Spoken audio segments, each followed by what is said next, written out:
राज मैंने सुना है जहाँ तक कि जंगल राज था कभी। जंगल राज तो नहीं है अभी, लेकिन पब्लिक का शोषण जंगल राज से भी खतरनाक है।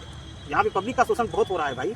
यहाँ पे मैं बच्चों को देखता हूँ, चुनाव प्रचार में मैं जहाँ भी जाता हूँ, बिहार घूमने को जहाँ मैं जाता हूँ, देखता हूँ बच्चे यहाँ नंगे पाँव मिलते हैं और सिर्फ चड्डी पहने रहते हैं, और कोई कोई बच्चे बनियान भी पहने रहते हैं। लेकिन वो चड्डी और बनियान भी जो पहने रहते हैं उनका इतना गंदा रहता है कि ऐसा लगता है कि हफ्तों दर हफ्ते वो लोग साफ़ सफाई नहीं कर पाते हैं। तो मुझे इससे यहाँ की गरीबी का पता चलता है कि अगर किसी के माँ बाप के पास पैसा नहीं रहेगा तो वो एक जोड़ी कपड़े में, एक बनियान और चड्डी में अपने बच्चे को हफ्ते भर नहीं रखेगा, क्योंकि वो बहुत गंदी और बहुत बुरी हालत में दिखते हैं। ऐसा लगता है कि जैसे पहले आदिवासी वगैरह का सुनते थे उस तरह से, कि जैसे ज्ञान नहीं है, नहाना नहीं है, कपड़े नहीं पहनना है, उस तरीके से मुझे बिहार में बच्चे दिखते हैं। आज़ादी के 75 साल बाद तो ये बहुत शर्म की बात है, और भाई दिल से बोलता, मुझे बहुत बुरा लगता है देख के, मुझे बिल्कुल अच्छा नहीं लगता है ऐसी यहाँ की स्थिति, बुरी स्थिति देख के। 24 बिहार में अभी चुनावी माहौल है। बिहार में सभी पार्टियां एक दूसरे को पछाड़ने की हेर फेर में लगी हुई हैं, और बिहार में किस प्रकार से वोटिंग होती है तो आप सभी जानते ही हैं। तो आइए किस तरीके से सही वोटिंग हो, और बिहार की अभी ग्राउंड लेवल की स्थिति क्या है, ज़मीनी स्तर की स्थिति क्या है, और कागजी दरों में स्थिति क्या है, कागज की स्थिति क्या है, पेपर की स्थिति क्या है। पेपर में कुछ और विकास हुआ है, ज़मीनी स्तर पे कुछ और विकास हुआ है। मुंबई से आए लंकेश ओम जी इसके बीच के डिफरेंस को बराबर समझ चुके हैं, क्योंकि इन्होंने कागजों पर के भी विकास को पढ़ा है और ज़मीनी स्तर के विकास को भी गांव-गांव घूम कर आज इन्होंने देख लिया। शायद तब इनको विश्वास हुआ यहाँ की सरकार पे और ऐसे फरेब लोगों पे। तो सबसे पहले स्वागत है आपका मेरे न्यूज़ चैनल में। धन्यवाद भाई। सबसे पहले मैं बिहार की धरती को नमन करता हूँ, प्रणाम करता हूँ, और आपको भी धन्यवाद देता हूँ। तो सर, जैसे आपके यहाँ भी वोटिंग होती होगी, आपके यहाँ भी गवर्नमेंट बनाई जाती होगी जी, लेकिन जैसे कि आपके यहाँ भी विकास होता होगा जी। तो क्या आपके यहाँ सिर्फ कागजों पे विकास होता है या फिर धरातल पर भी विकास होता है? तो हमारे यहाँ तो आप देख रहे होंगे कागज पे विकास की क्या स्थिति है और धरातल और ग्राउंड लेवल पे क्या स्थिति है। तो मेरे जनता को, मेरे चाहने वालों को आप बताइए कि ज़मीनी स्तर पे ग्राउंड लेवल पे क्या विकास है। यहाँ पे तो हमारे यहाँ सबसे पहले मुंबई में तो वो तो एक बहुत स्ट्रांग सिटी है, वहाँ पे तो सब कायदे और कानून में ही होता है। लेकिन यहाँ पे जंगल राज मैंने सुना है जहाँ तक कि जंगल राज था कभी। जंगल राज तो नहीं है अभी, लेकिन पब्लिक का शोषण जंगल राज से भी खतरनाक है। यहाँ पे पब्लिक का शोषण बहुत हो रहा है भाई। यहाँ पे मैं बच्चों को देखता हूँ, चुनाव प्रचार में मैं जहाँ भी जाता हूँ, बिहार घूमने को जहाँ मैं जाता हूँ, देखता हूँ बच्चे यहाँ नंगे पाँव मिलते हैं और सिर्फ चड्डी पहने रहते हैं, और कोई कोई बच्चे बनियान भी पहने रहते हैं। लेकिन वो चड्डी और बनियान भी जो पहने रहते हैं उनका इतना गंदा रहता है कि ऐसा लगता है कि हफ्तों दर हफ्ते वो लोग साफ़ सफाई नहीं कर पाते हैं। तो मुझे इससे यहाँ की गरीबी का पता चलता है कि अगर किसी के माँ बाप के पास पैसा नहीं रहेगा तो वो एक जोड़ी कपड़े में, एक बनियान और चड्डी में अपने बच्चे को हफ्ते भर नहीं रखेगा, क्योंकि वो बहुत गंदी और बहुत बुरी हालत में दिखते हैं। ऐसा लगता है कि जैसे पहले आदिवासी वगैरह का सुनते थे उस तरह से, कि जैसे ज्ञान नहीं है, नहाना नहीं है, कपड़े नहीं पहनना है, उस तरीके से मुझे बिहार में बच्चे दिखते हैं। आज़ादी के 75 साल बाद तो ये बहुत शर्म की बात है, और भाई दिल से बोलता, मुझे बहुत बुरा लगता है ये देख के, मुझे बिल्कुल अच्छा नहीं लगता है ऐसी यहाँ की स्थिति, बुरी स्थिति देख के बच्चों की जो है, मुझे बिल्कुल भी मेरा दिल एकदम से रूठ गया यार यहाँ से। इस गरीबी का, इस जैसे आपको दुख हुआ, इन सब का दोष किन्हें जाता है, और हमारे बिहार के इस हालात का?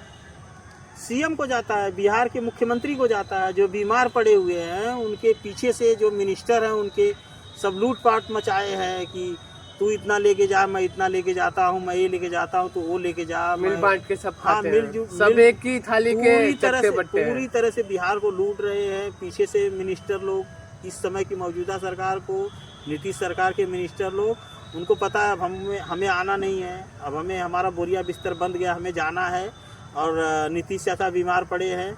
उनको पता नहीं चलता है कि वो सीएम हाउस में है, क्या अपने घर पे है, क्या कहीं मीटिंग में है, उनको कुछ समझ में नहीं आता है। उनको ज़बरदस्ती कहीं पे लोग लेके जाते हैं, वहाँ से लेके आते हैं, यही काम है, बाकी कुछ नहीं। जनता जाए भाड़ में, बिहार के बाकी मिनिस्टर हैं वो लूटपाट कर रहे हैं, और बिहार का बहुत दुर्दशा है, बहुत। अगर किसी को ऐसा लगता है, किसी को बुरा लगता है तो वो सत्ता पक्ष मिनिस्टरों को छोड़ के उनके समर्थक अगर भी घूम के देखेंगे तो उनके भी आंखों में आंसू आ जाएगा। बिहार का स्थिति इस समय ये है।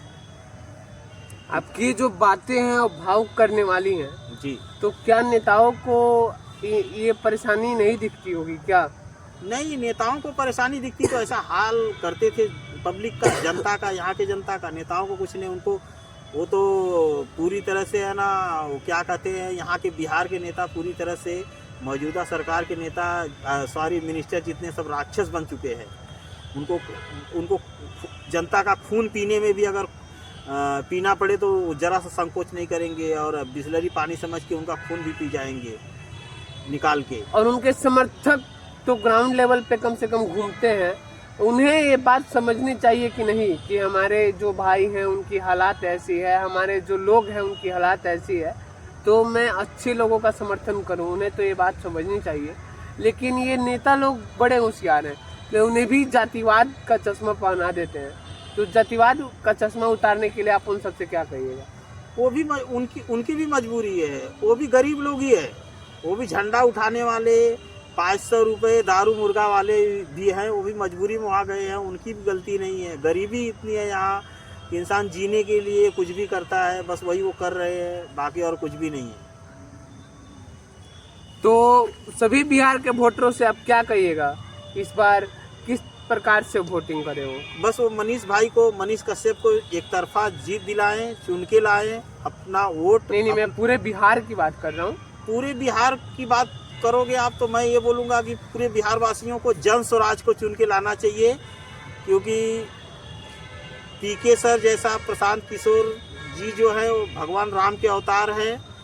ऐसा इंसान उनको धरती पे, बिहार की धरती पे अभी नहीं तो कभी नहीं, अब कभी नहीं मिलेगा। बिहार की धरती पे प्रशांत किशोर जैसा भगवान राम के अवतार जो हैं वो फिर वापस बिहार वासियों को नहीं मिलने वाले हैं। फिर हजारों साल तक इनको इस दुर्दशा में, इंसान से जानवर बनने को देर नहीं लगेगी। उसी दिशा में चल रहे हैं और आने वाले टाइम में वही होने वाला है। इनको 1000 साल तक कोई नहीं बचा सकता। ऐसे ही घुट घुट के जिएंगे, बस जिएंगे मरेंगे, जिएंगे मरेंगे और जानवर की ज़िंदगी जीने को मजबूर हो जाएंगे। और इनका कोई सहारा नहीं बनेगा, इनको कोई सपोर्ट नहीं करेगा और कोई हिम्मत भी नहीं करेगा इनके लिए कुछ करे। क्योंकि लोग बोलेंगे भगवान राम जैसे अगर प्रशांत किशोर जी इनके लिए कुछ नहीं कर पाए तो बाकी किसी की क्या हिम्मत होगी बिहार की जनता के लिए करने की। बस यही कहूँगा और क्या। मतलब एक अच्छे लोगों के लिए मोटिवेशन है प्रशांत किशोर, उनके जज्बात है प्रशांत किशोर। जी जी जी जी जी प्रशांत किशोर, मैं तो बोला आपको कि वो भगवान श्री राम के अवतार हैं। सबको चाहिए, सबको समझना चाहिए उनको और सुनना चाहिए। जब उनको लोग सुनेंगे समझेंगे तो उनके अंदर भगवान राम दिखाई देंगे साक्षात और फिर उनका कहना वो मानेंगे। क्योंकि वो राम राज्य लाने के लिए ही पार्टी बनाए हैं। वो उनको लूटने के लिए, जैसे कुछ लोग कहते हैं कि सब पार्टियों जैसा वो भी करेंगे, तो मैं उनको बताना चाहता हूँ कि अगर उनको लूटना होता तो उनको अमेरिका, लंदन, स्विट्ज़रलैंड जैसे कंट्री से ऑफ़र आते हैं, वहाँ वो जाते थे। वहाँ भी वो उन्होंने काम किया है। बाहर गांव में भी उन्होंने प्रधानमंत्री और राष्ट्रपति बनाए हैं। न कि हिंदुस्तान में प्रधानमंत्री, राष्ट्रपति और मुख्यमंत्री, दर्जनों मुख्यमंत्री बनाए हैं जो हिंदुस्तान में।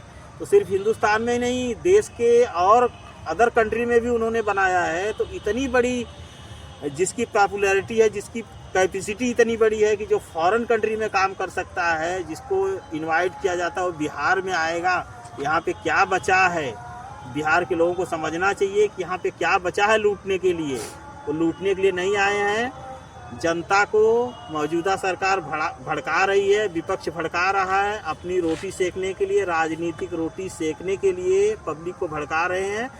पब्लिक को इन लोगों के बहकावे में नहीं आना चाहिए। प्रशांत किशोर जी का साथ देना चाहिए, जन स्वराज का साथ देना चाहिए। इसी में उनकी भलाई है। वरना आगे 1000 साल तक उनकी जीवन में, उनके कर्म में बुराई ही बुराई है। उनको इस बुरे वक्त से गुजरने के लिए कोई नहीं रोक सकता। वो फिर इसी तरह से पैदा होते मरते रहेंगे जानवरों की तरह, भूखे प्यासे। आज जो हालत है इससे 1000 गुना ज़्यादा बुरा हाल हो जाएगा बिहार का और कोई नहीं बचाने आएगा। अदर जो दूसरे पार्टी हैं उनके नेता कह रहे हैं कि बिहार को बेचने आए हैं और बिहार में अपना बिजनेस कर रहे नहीं हैं। नहीं नहीं नहीं, वो लोग बिहार को बेच रहे हैं। उनको पता है प्रशांत किशोर जी बचाने आए हैं बिहार को। ये बातें उनको अच्छी नहीं लग रही है, इसलिए वो लोग ऐसी दोगलेपन की बातें करते हैं, दोगली बातें करते हैं, समझे। ये वो लोग हैं जो खुद तो बिहार को लूटे भी हैं और फिर से लूटना चाहते हैं क्या? वो बिहार का पूरी तरह से बलात्कार कर रहे हैं, रेप कर रहे हैं, लूट खसोट कर रहे हैं। किसी भी कीमत पे बिहार को है ना वो छोड़ना नहीं चाहते, जब तक कि बिहार के लोग पूरी तरह से मतलब मजबूर ना हो जाए। जैसे अंग्रेजों ने गुलाम बनाया था, ठीक उसी तरह से यहाँ की सरकारें काम कर रही है, बिहार वासियों को गुलाम बनाना चाह रही है। और उनकी इस कामयाबी पे, इस कोशिश पे पानी फिर रहा है। इसके लिए वो प्रशांत किशोर सर के बारे में ऐसी उल्टी सीधी अफवाहें फैला रही है। तो बिहार की जनता क्या सोचते हैं आप जनसुराज के बारे में, दूसरी अदर पार्टियों के बारे में, और इस बार आप किन की सरकार चाहते हैं? कमेंट करके जरूर बताएं। तब तक के लिए जय हिंद, बने रहिए नाउ एक्सप्रेस 24 के साथ।